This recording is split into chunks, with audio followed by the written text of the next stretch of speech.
Hey guys, this is Mark from North 7 Outdoors. Welcome back to another episode. Today we're going to do a very short video about some recap of some lures that I used and what my thought process was on Sturgeon Lake, the bass opener first tournament stop of the year.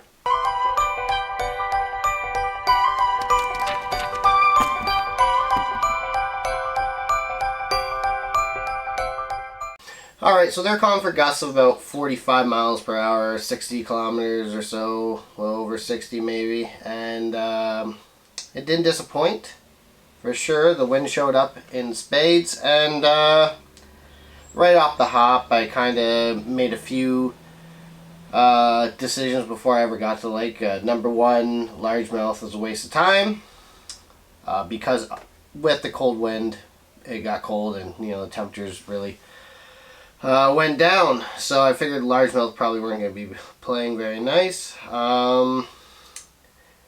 And with the wind, it was a safe bet. I didn't even think the whopper plopper, which I thought the whopper plopper would maybe come into effect, but no, I didn't even throw top water. I thought I might throw the jerk bait. That didn't really happen. I ended up throwing some small swim baits that didn't pan out.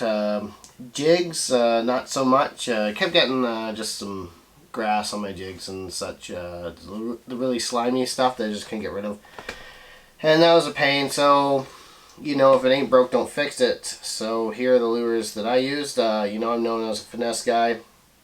I wasn't gonna go pay $20 a pack last year, but I did get around to getting maybe 5 or 6 packs of the Berkley Max Scent Flatworm. We used the natural shad color, and we didn't look back. That was the only. Sorry, we did try a couple other things. I tried like a half shell. It didn't do anything. This was the deal for drop shotting. I caught a lot of fish on the drop shot. Only 2 keepers the first day, and 1 keeper was hooked pretty deep, so I was like, and I tossed it. It was probably like a 13-incher. And, a lot of the fish that I weighed in over the weekend didn't come on the drop shot, but I did catch a lot of fish on the drop shot. It just wasn't the big bite player this week. Another little notable one here, Ned rigging. I threw the Ned rig a little bit in the lake, but again, same thing with the jig. I just kept getting some slime grass on her. In the river system, we ended up hooking in another one actually on the Ned rig in the hula stick. I like using Zman products when I'm Ned rigging. It's not like a loyalty thing, like, oh, it's the TRD.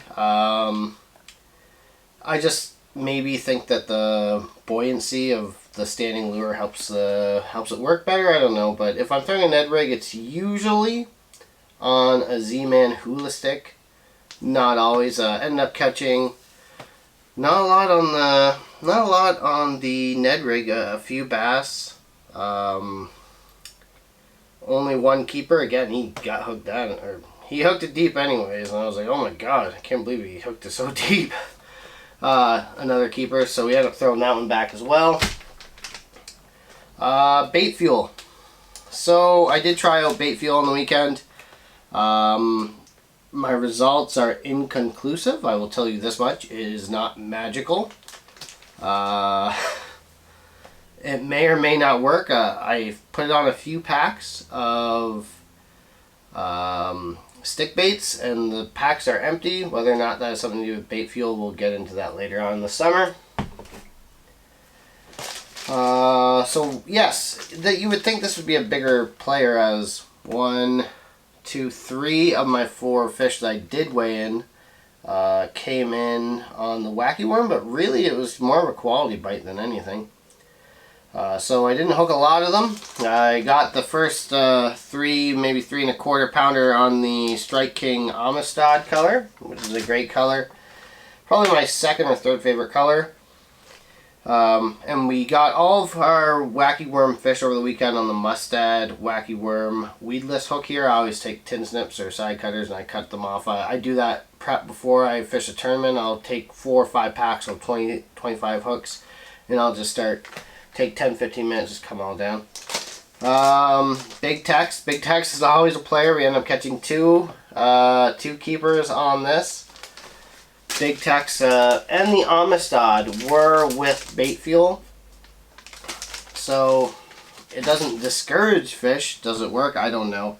With the wind, we just couldn't get to the spots we wanted to out in the lake that we've done well in the past. So realistically, we were pretty close to cutting a check anyway. So that's the way it goes. Tomorrow we're going to do Stony Lake. Stony Lake was a blast. Oh my lord. I can't wait to look at the footage that I got from Stony Lake. I'm going to do that tonight.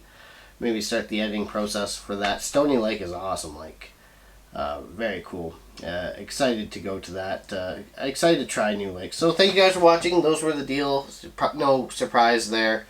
The wind really limited what I could throw. I could only throw the wacky worm against the bank that's sheltered from the wind. Everything else was pretty much a drop shot. Was in my hand most of the day.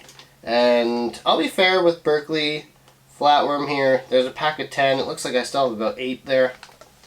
I'm sure over the last couple days I probably caught at least 10 bass on them, so they've held up pretty well. So that's the Sturgeon Lake recap. Very windy. Not, I'm sure I caught 10 or 12 or 14 or 15 bass, like a fair bit of them.